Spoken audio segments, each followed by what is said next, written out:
One of the deepest truths I learned recently was hard work doesn't mean success. And it broke my heart to hear that. Because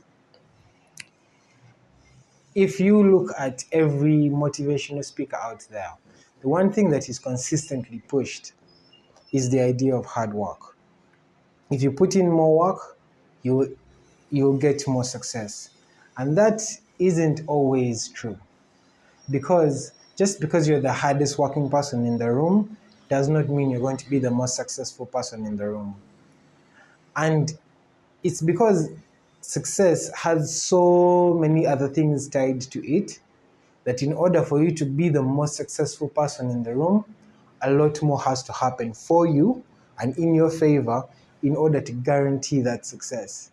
There's a lot of luck that comes into it. And the problem with things like luck is that they are not evenly distributed amongst everybody around you.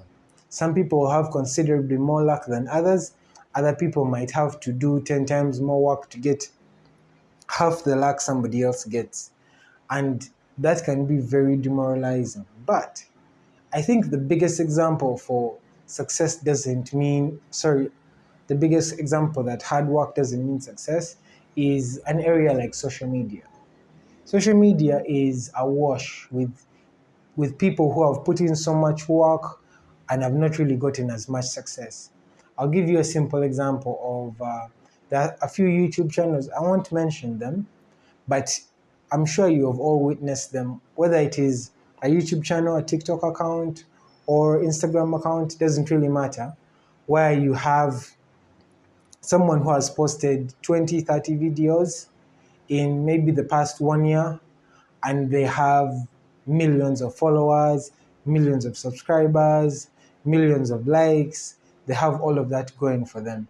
And then you'll check out another account, and on that account, the person would have posted hundreds, thousands of videos, thousands of pictures, and on that account, there are a lot less views, there are a lot less likes, and there are a lot less followers.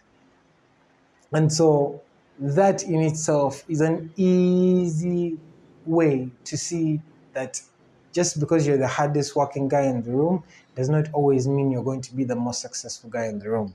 Because if you look at things like intelligence and IQ, those things are not evenly distributed amongst everyone. There are people who are born with a lot more intelligence than others.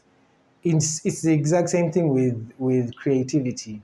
There are people who are considerably more creative than others, and regardless of how much work you do to try and be as creative as them, you might have to do 10 projects for every single one project that they do. And from that one project, they might be able to bring in more results than you, which means that you find that that creativity really speaks volumes, and it is something that is very difficult to replicate.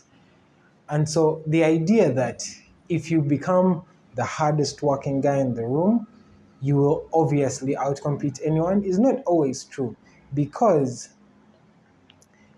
if you are competing against someone who is just as hardworking as you, but they're more talented, they're richer, they are more connected, maybe they're in a better country, they have access to better equipment, better tools, those people take those people will consistently outperform you over time. Consistently, on average, they will outperform you over time because they just simply have access to things that you might not have access to.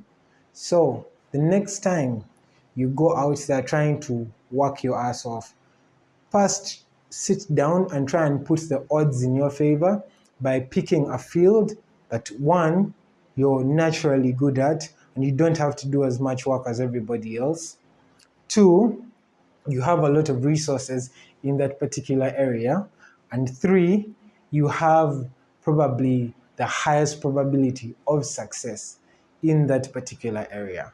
For me, doing this content is me kind of stepping out of my comfort zone. I'm not used to speaking a lot out loud. I tend to be a bit more quiet in real life, but I'm trying something new, and I am trying to get better at my ability to speak, especially loudly.